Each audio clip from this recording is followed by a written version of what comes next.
Salutare, dragi prieteni, sunteți pe canalul Darius Productions și azi vreau să zic că este foarte cald afară.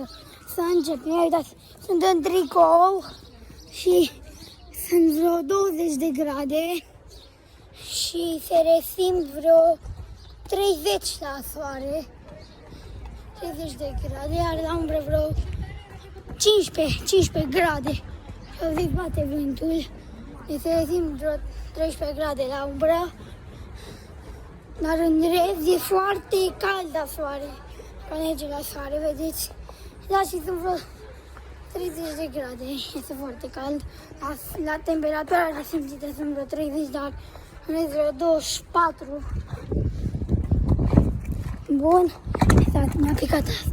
Mi-am adus chestii de asta de răcorit, vedeți, așa, pe telefon, că da, nu este voie. Vedeți, vedeți chestia asta. Și face reclamă. Că așa. Da, aici este umbră și vedeți. Chiar se scoate apă. Vedeți, este apă. Și da, este chiar cald. Am merge la soare și bate vânt, auziți. Da, și vedeți. Am ce văd acum.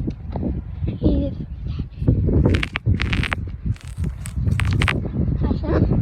Da. Am zis cum sună. Acum am ajuns la soare. Este telefonul. Și am ajuns să ne oprim. Așa. Da. Și da, ca acest video, eu sunt Dar și la revedere.